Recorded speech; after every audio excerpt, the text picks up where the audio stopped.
got to start tonight with some shocking news. There's a huge scandal out there that does not involve Donald Trump. I know, I had the same reaction. Instead, it involves future former President Barack Obama. Remember a few months ago when he got Iran to release 4 American prisoners? Well, it turns out he forgot to tell us about a small shipping and handling fee. Because as the prisoners were freed, turns out $400 million was flown to Iran on a plane loaded with cash. Don't you hate it when you're on an airplane, you get stuck sitting next to $400 million? You don't know who gets the armrest. It's incredible. And now a lot of people are saying it sounds like ransom because they know what the word ransom means.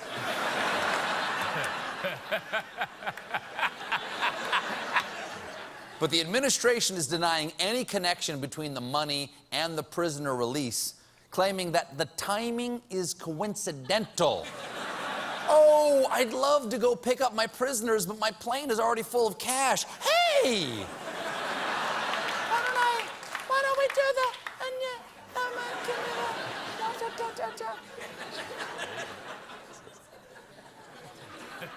So it's great that the prisoners came home, but this does not look good for the Obama administration. And I'm going to keep talking about this story. Or my name's not Stephen Colbert. And my Swiss bank account's number isn't 160 plus 257. Okay.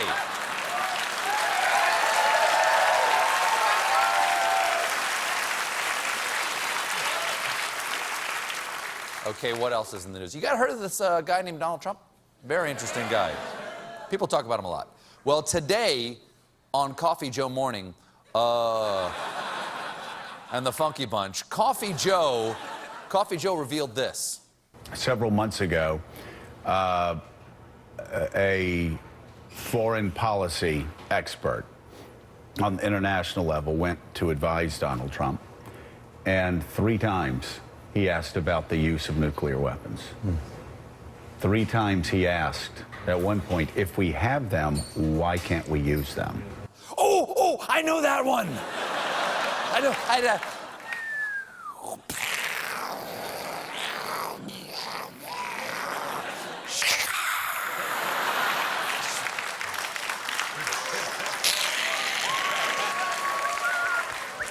Ching, ching, ching, ching.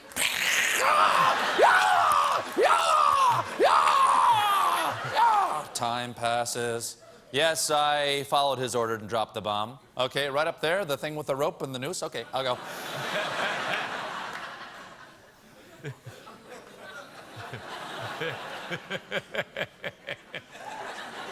Story had a sad ending. And I can really picture Donald Trump in that national security meeting. Now, I know there are probably reasons not to use nuclear weapons. I can't think of one, but I'm open to hearing them. Meatloaf, your thoughts.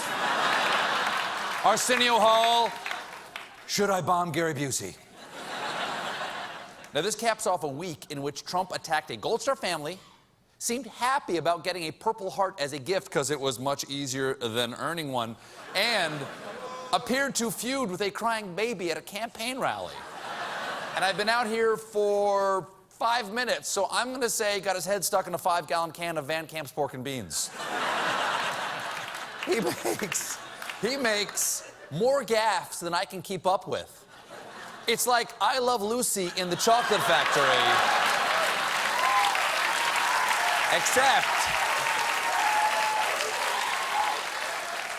Except with Trump, the brown stuff ain't chocolate.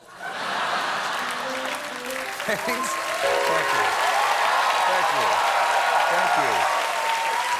you. Peabody, please. Now, things have gotten so bad that Trump's allies are plotting an intervention. An intervention. They love you, Donald. And the first step to recovery is admitting that you're the problem. Now, I'm guessing, really, that this is just wishful thinking, but senior GOP officials are exploring options if Trump drops out. In fact,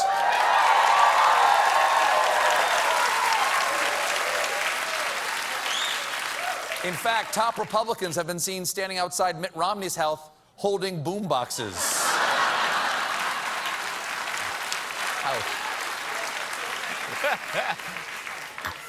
But if Romney won't run, Paul Ryan might have a replacement, because on Monday, Paul Ryan retweeted a poll that said, Harambe the gorilla is polling nationally at 5%.